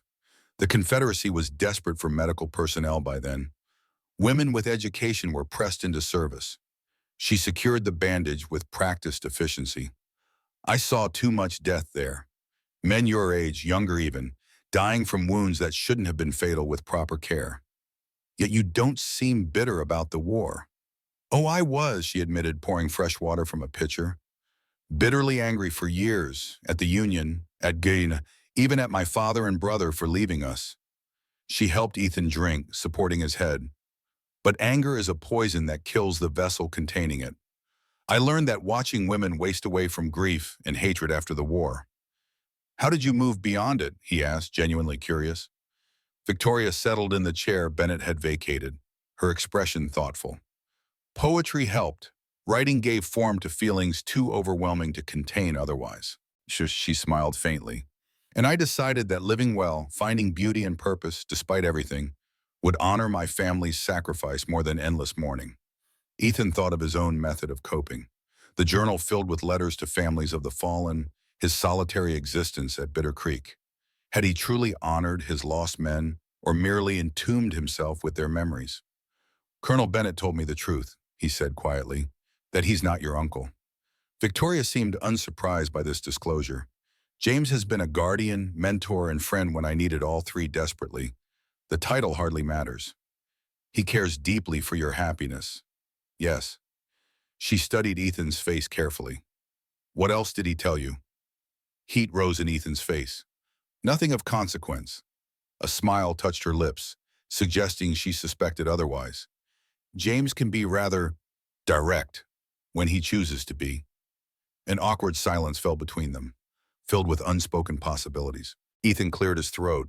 You should eat something. You've been tending me for hours. Are you dismissing your nurse, Captain Garrett? Victoria teased gently. Never, merely suggesting she maintain her own strength. He hesitated, then added, I'd rest easier knowing you were taking care of yourself as well. Something softened in her eyes. Very well, but I'll return to check your fever later. After Victoria left, Ethan lay awake despite his exhaustion, his mind racing. The day had brought revelations beyond anything he could have anticipated, from learning the identity of his would-be killer to discovering the unexpected connection with Colonel Bennett. But it was Victoria who occupied his thoughts most persistently. Her courage, her compassion, her understanding of his deepest wounds without his having to explain them. 3 days. Had it truly been only 3 days since she'd entered his life? It seemed impossible that someone could come to matter so much in so short a time. Yet the prospect of her departure tomorrow for Pine Ridge left an emptiness in his chest that had nothing to do with his physical wound. Eventually, exhaustion claimed him. This time, his dreams were not of Antietam or any battlefield, but of a hidden valley where wildflowers bloomed in defiance of winter's grip. Morning arrived with golden light streaming through the bedroom window. Ethan woke to find Eli checking his wound, the half-Blackfoot man's expression satisfied as he examined the bandages. No infection, he announced. Miss Bennett knows her business. Where is she? Ethan asked, attempting to sit up and immediately regretting it as pain lanced through his shoulder. Easy, Eli cautioned, supporting him. She's with the colonel in the front room. Sheriff Parker rode in about an hour ago with news. What news? Keller confessed everything. His real name is Samuel Thornton, formerly of Virginia. Lost 2 sons at Antietam and never got over it. Eli helped Ethan into a sitting position propped with pillows. Been tracking you for nearly 2 years, waiting for the right moment. The revelation didn't surprise Ethan as much as it might have once. Grief makes men do terrible things, he said quietly, thinking of his own years of self-imposed isolation. That it does. Eli handed Ethan a cup of coffee. Sheriff wants to speak with you when you're up to it. Says it's important. Ethan nodded, sipping the strong brew gratefully. Help me dress. With Eli's assistance, Ethan managed to pull on a clean shirt, though the process was painful. Walking proved more challenging than he'd anticipated. Blood loss had left him weaker than expected. Leaning heavily on Eli's shoulder, he made his way slowly to the front room. Victoria rose immediately upon seeing him, concern evident in her expression. You shouldn't be up so soon. I'm fine, he assured her, though the room tilted alarmingly for a moment. Sheriff Parker stood by the fireplace, his weathered face grave. Colonel Bennett sat nearby, a telegram in his hand. All 3 watched as Eli helped Ethan to a chair. You look like hell, Noah said bluntly, though affection warmed his gruff tone. Feel about the same, Ethan admitted. What brings you back so soon? Noah exchanged glances with Bennett before responding. 2 things. First, Thornton, Keller, is being transported to Helena for trial.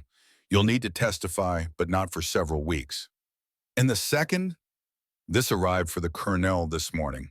Noah gestured to the telegram Bennett held. Concerns the Hargrove property. Thought you should hear it directly. Bennett cleared his throat, glancing at Victoria. The county clerk in Pine Ridge has confirmed what we suspected. Nathaniel Hargrove's property, including the section bordering Bitter Creek, legally belongs to Victoria as his nearest living relative. Despite expecting this confirmation, Ethan felt a hollowness spreading in his chest. The water rights that sustained Bitter Creek Ranch now lay in Victoria Bennett's hands. There's more, Noah added. The clerk found a letter in Hargrove's personal effects, addressed to whoever inherited his land. He turned to Bennett. Colonel? Bennett nodded, withdrawing a folded letter from his coat pocket. This was delivered with a telegram. It's addressed to my heir, dated October 2nd, 1885, 3 weeks before Nathaniel died. Victoria took the letter, unfolded it carefully, and began to read aloud. To my heir, if you are reading this, I have passed from this world without meeting you. I regret that circumstances never allowed us to know one another in life. The property you have inherited has been my home for 15 years. I came west seeking fortune but found something more valuable. Peace after war's long shadow. This land healed me when I believed nothing could. There is something you should know about this property. The northeast section, bordering Bitter Creek Ranch, holds particular importance. The water rights attached to this land are crucial to the Garrett family's survival. Thomas Garrett saved my life at Chancellorsville when we were both young lieutenants on opposite sides of that terrible conflict. Despite wearing different uniforms, he risked everything to pull me from a burning wagon where I lay wounded. We corresponded secretly throughout the remainder of the war and remained friends until his passing in '82. I had hoped to deed the water rights directly to his son Ethan, but legal complications prevented it. Therefore, I ask you, as my heir and family, to consider this my final request. Ensure the Garrett family retains access to the headwaters that sustain their ranch. Their survival depends on it. Property may be owned, but water belongs to all who need it. May you find the same healing in this Montana land that I discovered. Your cousin in blood, if not acquaintance, Nathaniel Hargrove. Victoria's voice faltered on the final words. She looked up, eyes bright with unshed tears. You never mentioned your father saved cousin Nathaniel's life. I didn't know, Ethan replied honestly, stunned by the revelation. Pa never spoke of it. Noah nodded. Thomas wasn't one to boast about such things, but it explains why Hargrove always refused offers for that northeast section, even when railroad men came waving serious money. Silence fell as they all absorbed the implications of Hargrove's letter. Finally, Victoria spoke, her voice steady with certainty. This changes nothing and everything, she said. I already intended to ensure your water rights remain protected, Ethan. But now I understand it's not merely a matter of fairness. It's honoring both our families' legacies. Relief washed through Ethan, more profound than he could have anticipated. The threat to his father's legacy, to his promise, had been lifted. Yet mixed with that relief was something else. Awareness that with this matter resolved, Victoria had no reason to remain at Bitter Creek. As if reading his thoughts, Colonel Bennett rose from his chair. Sheriff, I believe you mentioned the stage to Pine Ridge Resum's service tomorrow morning. That's right, Noah confirmed. Road's been cleared, and they've repaired the coach Miss Bennett and you arrived in. Bennett nodded. Then we should plan to depart tomorrow, assuming Captain Garrett is well enough to manage without Victoria's nursing. I'll be fine, Ethan said automatically, though the words felt hollow in his mouth. Eli's seen bullet wounds before. Victoria's expression remained carefully neutral, but something in her eyes, disappointment perhaps, sent an unexpected pang through Ethan's chest. Well, I should get back to town, Noah said, sensing the sudden tension. Eli, mind walking me to my horse? I wanted to ask you about those tracks we found yesterday. The transparent excuse gave the others privacy, for which Ethan was grateful. After Noah and Eli departed, an awkward silence fell over the room. I should check your bandages before we prepare to leave, Victoria said finally, her professional demeanor firmly in place. Victoria, Colonel Bennett interrupted gently, would you mind fetching my medicine from my room? My arm is troubling me this morning. She glanced between Bennett and Ethan, clearly suspicious of this convenient request, but nodded. Of course, James, I'll be right back. When she had gone, Bennett turned to Ethan, his expression serious. You care for her. It wasn't a question. Ethan saw no point in denial. Yes, and yet you say nothing to keep her here. What right do I have? Ethan asked quietly. She has a life waiting in Virginia. Prospects, society, culture, everything Montana territory lacks. Bennett studied him thoughtfully. You assume much about what Victoria values. Has she ever indicated she prefers Richmond's drawing rooms to Montana's open spaces?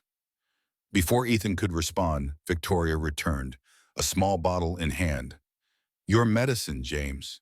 Her sharp gaze suggested she suspected their conversation's nature. Thank you, my dear, Bennett replied, pocketing the bottle without opening it. I believe I'll rest a while before dinner. Captain Garrett looks like he could use some air. Perhaps you might help him to the porch. The afternoon is quite mild for December. With that transparent manipulation, Bennett withdrew, leaving them alone again. Subtle, isn't he? Victoria observed dryly. Despite himself, Ethan smiled. About as subtle as a cavalry charge. You don't have to humor him, she said, though she moved to help Ethan stand. If you prefer to rest... No, he interrupted. Fresh air sounds good. Leaning on Victoria's arm, Ethan made his way slowly to the front porch. The afternoon was indeed unusually mild, the snow melting in patches where sunlight struck, revealing hints of brown grass beneath. They settled on the bench overlooking the ranch yard, a quilt Victoria insisted on wrapping around Ethan's shoulders against the winter chill. For a time, they sat in companionable silence, watching the sun begin its early winter descent toward the distant mountains. Birds called from the pine forest, and somewhere in the barn, a horse nickered softly. "I'll miss this view," Victoria said finally, breaking the silence. "Pine Ridge has its own beauty," Ethan replied, though the words tasted false even as he spoke them. Victoria turned to face him directly. "Ethan, may I ask you something?" He nodded, suddenly wary. "Do you want me to leave tomorrow?" The directness of the question caught him off guard. His instinct was to deflect, to hide behind propriety and practicality, but something in her steady gaze demanded honesty. "No," he admitted quietly, "but it's not about what I want." "Isn't it?" she challenged gently. "At least partly?" Ethan looked away, gathering his courage. When he turned back, his expression was open, vulnerable in a way it hadn't been in years. "Victoria, I've known you less than a week. It's madness to think I could ask you to stay here, in this harsh country, away from everything familiar. I believe I should decide what constitutes madness regarding my own life," she replied, a hint of steel beneath her gentle tone. "And you haven't actually asked me anything." Her courage shamed him. Here she was, offering an opening, while he hid behind excuses. "What life could I offer you here?" he asked, gesturing toward the ranch. "Isolation, hard work, rough people, winters that can kill the unprepared. It's no place for a Southern lady?" she finished, arching an eyebrow. "How quickly you place me in a box of your own making, Ethan. Have I seemed so delicate these past days? So incapable of appreciating this land's beauty alongside its challenges?" He recalled her steady hands bandaging his wound, her fearless ride for help, her genuine wonder at the hidden valley. "No," he acknowledged, "you've shown more courage and adaptability than many born to frontier life. Then perhaps the obstacle isn't Montana's harshness, but your own fears." The observation struck too close to home. Ethan stood, moving to the porch railing, despite the pain the sudden movement caused. "I've been alone a long time, Victoria. I'm not sure I remember how to be otherwise." She rose as well, coming to stand beside him. "Do you wish to remain alone?" "No," he admitted, the single word containing years of unacknowledged loneliness. Victoria's hand found his, her fingers intertwining with his own. "When I was a girl, my father had a saying, 'Courage isn't the absence of fear, but the triumph over it.' Wise man, your father." "He was." She squeezed his hand gently. "Ethan, I don't expect declarations or promises. We've known each other days, not years. But I feel possibilities between us. Possibilities worth exploring." Hope, so long dormant it was almost unrecognizable, stirred in Ethan's chest. "And Pine Ridge? Your inheritance?" "The property will remain mine whether I'm living on it or not," she pointed out practically. "And Pine Ridge is what? 12 miles away? Hardly an insurmountable distance. What about Richmond? Your home there?" A shadow crossed Victoria's face. "What home? The house I grew up in was requisitioned during the war, later burned. I've been living in rented rooms, teaching at a ladies' seminary." She gazed out at the mountains, painted gold by the setting sun. "There's nothing calling me back to Virginia except memories. Most of them painful." Ethan struggled to find words for the emotions overwhelming him. "I'm not an easy man, Victoria. The war left scars that may never fully heal. I have dark days, nights when the past seems more real than the present." "As do I," she replied simply. "We all carry our ghosts, Ethan. Perhaps they're lighter when shared with someone who understands." He turned to face her fully then, searching her eyes for any hint of doubt or hesitation. He found none, only clear-eyed certainty and something warmer, more personal. "Stay," he said finally, the word both question and plea. "Not forever, not yet, but long enough to see if what's growing between us can withstand more than crisis and shared danger. Stay through the winter. Get to know Montana at its harshest before deciding it could be home." Victoria's smile bloomed slowly, lighting her entire face. "A practical proposal. Very frontier-minded of you." "I'm a practical man," he replied, though he couldn't suppress an answering smile. "Then yes, Ethan Garrett, I'll stay through the winter, and we'll see what spring brings." She leaned forward and, with the boldness that had surprised him from their first meeting, pressed her lips gently to his. The kiss was brief, chaste by some standards, but it sealed their agreement more effectively than any contract. When they separated, Ethan felt lightheaded in a way that had nothing to do with his wound. Colonel Bennett will have opinions about this arrangement. Victoria laughed, the sound bright in the winter air. James predicted this outcome before I did. Why do you think he invented that excuse about his medicine? Crafty old rebel, Ethan muttered, though without rancor. He wants my happiness above all, she said softly. And he's seen enough of life to recognize possibilities worth pursuing, even when they appear in unexpected places. The sun dipped lower, casting long shadows across the snow-covered yard. In the distance, Eli emerged from the barn, leading a horse to the corral. The ordinary rhythms of ranch life continued, but Ethan felt as though everything had fundamentally changed, as though the world had shifted on its axis while appearing to remain exactly the same. We should go in, Victoria said eventually.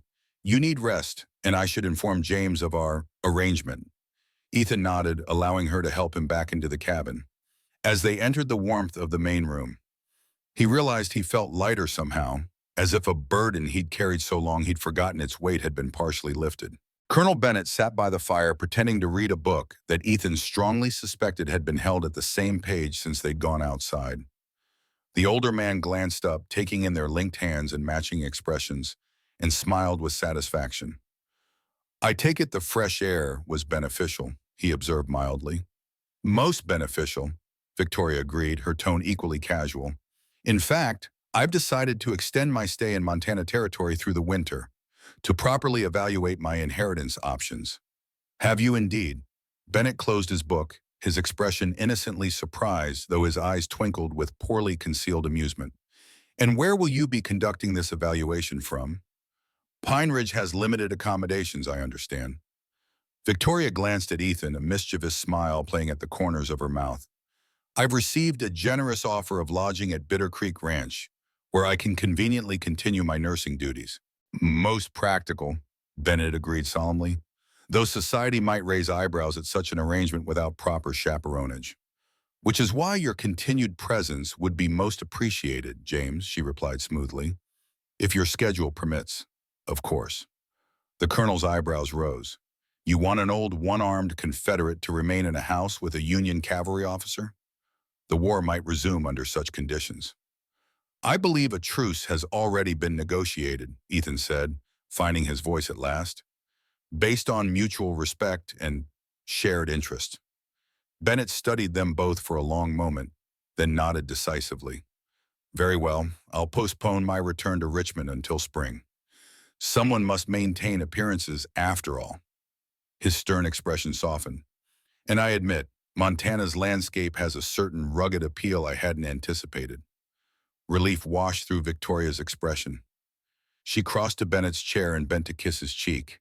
Thank you, James. You. Don't thank me yet, he warned, though his tone was gentle. Winter in Montana may have us all reconsidering our decisions before it's through. We're tougher than we look, Victoria assured him, casting a warm glance at Ethan. Both of us.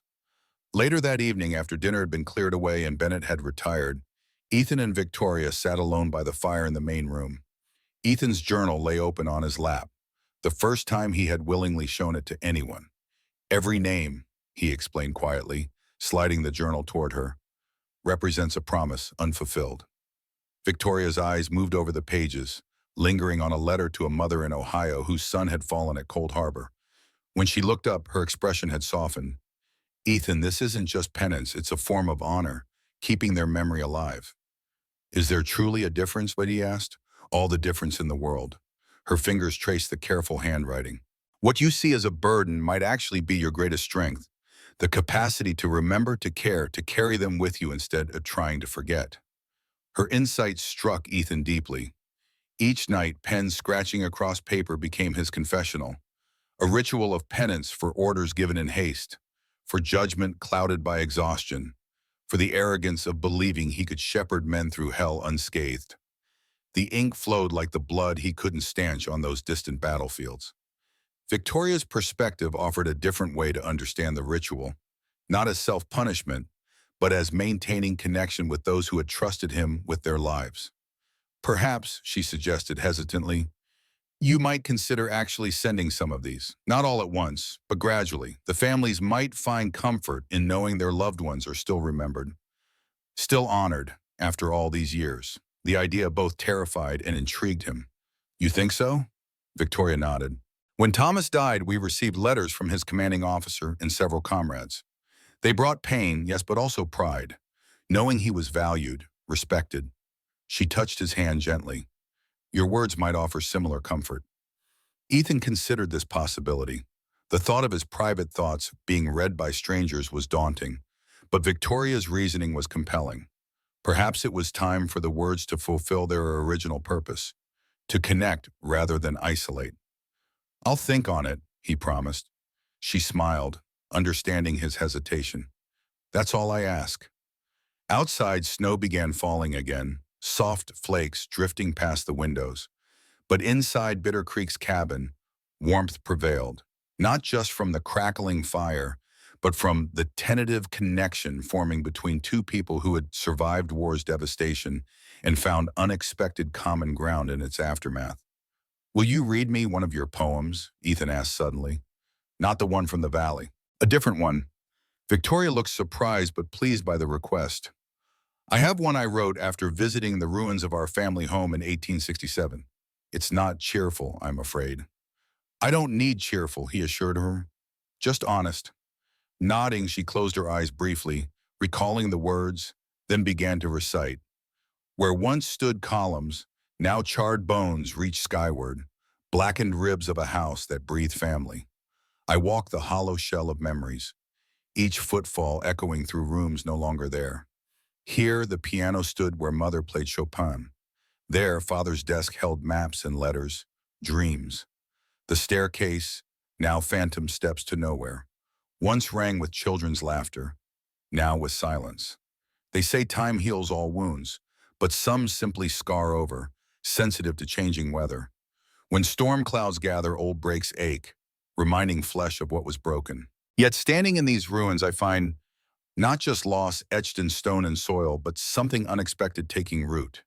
Green shoots pushing through blackened earth. Perhaps this is the truest legacy. Not preservation, but transformation. Not clinging to what was, but finding life in what remains. I leave my childhood home knowing this. We are not defined by what is taken, but by what we build from what is left, and how we choose to carry on. Her voice faded into silence. Ethan sat motionless, struck by how perfectly her words captured his own unspoken journey, the struggle to find meaning after devastating loss, to build something new from the ashes of what had been destroyed. That's what you're doing at Bitter Creek, and Victoria observed quietly, building from what remains. What we both are doing, he corrected gently, in different ways. She nodded, understanding. Different paths to the same destination. And what destination is that? Victoria's smile held both wisdom and hope. Forward, always forward. Outside, the snow continued falling, covering the landscape in fresh white that would eventually melt to feed spring's renewal. Inside, two people who had carried war's wounds for 20 years began the delicate process of imagining a future beyond survival. A future where old scars remained but no longer defined the boundaries of possibility. The winter months at Bitter Creek Ranch unfolded like chapters in a story neither Ethan nor Victoria could have imagined writing. January brought blizzards that isolated the ranch for weeks, testing Victoria's resolve. Yet she met each challenge with determination that impressed even Eli, who'd once doubted an Eastern woman's ability to endure Montana's harsh embrace. Never seen anyone take to ranch life so natural-like, he confided to Ethan one evening while they mended harnesses by lamplight. Miss Victoria's got grit. Ethan merely nodded, but pride warmed his chest. He'd watched Victoria adapt, learning to cook on a wood stove, mastering the art of predicting weather from cloud patterns, even assisting with a difficult folding during a midnight snowstorm. Her hands, once suited for embroidery and piano keys, now moved confidently among practical tasks. February brought Victoria's birthday, which she hadn't mentioned. Ethan learned of it only through Colonel Bennett, who suggested they mark the occasion. Together they fashioned a small celebration, a cake baked by Eli, who revealed surprising culinary skills, a handcrafted wooden box Ethan had secretly worked on for weeks, and a letter from the Pine Ridge School Board accepting Victoria's proposal to establish a school come spring. "Best birthday I've had since before the war," she'd whispered that night, her eyes bright with unshed tears as they sat before the fire, the others having retired. As winter eased into March, Victoria began teaching Eli to read from Ethan's library. The half-Blackfoot man had hidden his illiteracy for years, but something about Victoria's gentle persistence broke through his pride. Colonel Bennett, meanwhile, revealed himself an expert gardener, designing a small greenhouse where seedlings could get an early start. The cabin itself transformed. Curtains appeared at windows that had known only bare glass for years. A braided rug softened the main room's wooden floor. The smell of fresh bread became a daily comfort rather than a special occasion. Most surprising to Ethan was how naturally these changes occurred, not as impositions upon his solitary life, but as welcome enhancements. Sometimes catching Victoria's eye across the room, Ethan marveled at how seamlessly their lives had interwoven. The nightmare still came for both of them occasionally, but now neither faced the darkness alone. And though they honored propriety with separate rooms, their hearts had already made promises their words would soon formalize. By the time March surrendered to April and the first green hints appeared beneath retreating snow, Bitter Creek Ranch had become something Ethan had never dared hope for. Not just a home, but a sanctuary for wounded spirits finding healing in shared purpose. 3 months after Victoria's decision to stay, Sheriff Noah Parker rode up to find remarkable changes. The cabin sported new curtains at the windows and freshly painted trim. A small greenhouse stood beside the kitchen garden, where the first hardy greens were already sprouting. Inside, he discovered Victoria teaching Eli to read from one of Ethan's books, while Colonel Bennett and Ethan huddled over maps of the combined properties, planning spring planting. "Never thought I'd see the day," Noah commented to Ethan later as they checked fence lines on the north pasture. A Union captain and a Confederate colonel working side by side, planting crops. "Times change," Ethan replied simply, though a smile played at the corners of his mouth. "People too, if they're willing." "And you and Miss Bennett?" Noah asked, his tone carefully neutral, though his eyes were knowing. "That arrangement's still temporary?" Ethan gazed across the landscape where snow was retreating to reveal the first hints of green. Bitter Creek ran full with snowmelt, nourishing the land as it had for generations. In the distance, the mountains stood against the sky, eternal witnesses to humanity's brief passages. "I've asked her to marry me," he admitted, "come spring planting." Noah's face split into a broad grin. "Well now, that's news worth riding 12 miles for." He clapped Ethan on his good shoulder. "Your father would be pleased, son. Thomas always said this land needed a woman's touch to be truly complete." "Victoria's bringing more than that," Ethan said. "She's establishing a school in Pine Ridge, using part of her inheritance. Says Montana children deserve education as much as any in Boston or Richmond." "Remarkable woman," Noah observed. "She is that," Ethan agreed, warmth evident in his voice. "Changed everything without moving a single fence post. The land's the same, but how I see it, that's different." As they rode back toward the ranch house, Ethan spotted Victoria on the porch, waving as they approached. Beside her, Colonel Bennett sat in a rocking chair, his stern face softened by months of Montana living. The scene struck Ethan with its rightness, as if these people had always belonged here, had simply been waiting to find their way home. That evening after dinner, Victoria found Ethan at his desk, writing in his journal as usual. But instead of the familiar letters to fallen soldiers' families, he was composing something new. "What are you writing?" she asked, placing a gentle hand on his shoulder. Ethan covered her hand with his own. "A poem, or trying to at least, nowhere near your standard." Surprise and pleasure brightened her face. "May I see?" He hesitated, then nodded, sliding the paper toward her. Victoria read silently. "The creek runs bitter through limestone hills, named for its taste, not for its heart. For even bitter waters nourish roots and carry life to thirsty lands below. I thought this place a fortress against memory, a bulwark built of solitude and toil. Never guessing empty rooms held echoes, not of who I was, but who I might become. You came with winter snow, unexpected grace, breaking trails through drifts of old regrets. finding flowers where I saw only stone, thawing what I thought forever frozen. Now spring returns, as it always must, revealing what lay dormant beneath the snow. Not just the land transformed by warming days, but this heart awakened after longest winter. Victoria's eyes glistened as she finished reading. It's beautiful, Ethan. He shook his head, embarrassed by her praise. Rough attempt. Words don't come easily to me. The best words never do, she replied softly. They must be earned through living. Ethan stood, drawing her into his arms, marveling at how naturally she fit there, as if their bodies recognized a truth their minds were still learning to accept, that they belonged together, north and south reconciled, past and future joined. Outside, the first stars appeared in the darkening sky. Inside Bitter Creek's cabin, a promise made to the dead remained honored even as new promises to the living took shape.